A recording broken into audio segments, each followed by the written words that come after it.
वचन आम्ही वाचूया.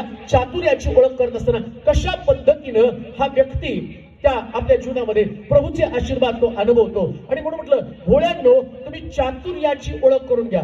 जोपर्यंत आमच्याकडे ते चातुर्य येत नाही, शहाणपणा येत नाही, तोपर्यंत आमच्या जीवनामध्ये आम्हाला आशीर्वाद कधीच प्राप्त होऊ शकत नाही. आणि म्हणून एक गोष्ट आपण वाचूया की जे आमच्या जीवनामध्ये आम्हाला काहीतरी मोठा बदल करणार. दुसरे इतिहास 7वा अध्याय आणि त्याचं 12 वचन. दुसरे इतिहास 7वा अध्याय आणि त्याचं 12 वचन. दुसरे इतिहास 7वा अध्याय 12 वचन. 10 पासून वाचा. राजाने 7व्या महिन्याच्या 23व्या दिवशी लोकांना आपापल्या डेऱ्याकडे जाण्यास निरोप दिला. परमेश्वराने दाविदावर पहिला अध्याय 7 ते 12 वचन. दुसरे इतिहास 1 अध्याय 7 ते 12 वचन. त्या रात्री देवानं शलमोनाला दर्शन देऊन म्हटले की तुला काय वर हवा तो माग. शलमोन देवाला म्हटला, माझा पिता दावीद याच्यावर तुझी फार कृपा असेल व तू मला त्याच्या जागी राजा केले आहेस. आता हे परमेश्वरा तू माझा बाप दावीद याला दिलेले वचन पूर्ण कर.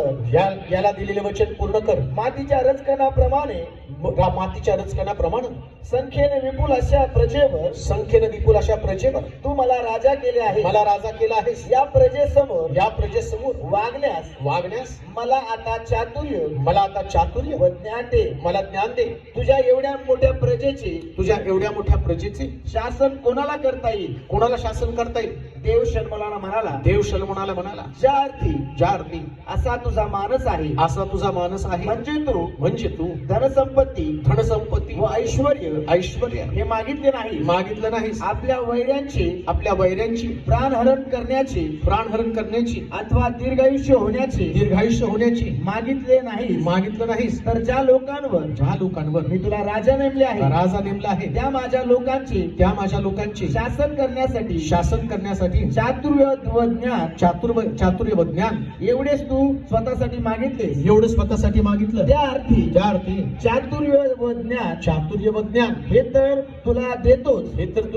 याकरीच आणखी तुझ्यापूर्वी कोणाही राजाला प्राप्त झाले नाही व तुझ्यानंतर कोणालाही कधी प्राप्त व्हायची नाही. एवढी धनसंपत्ती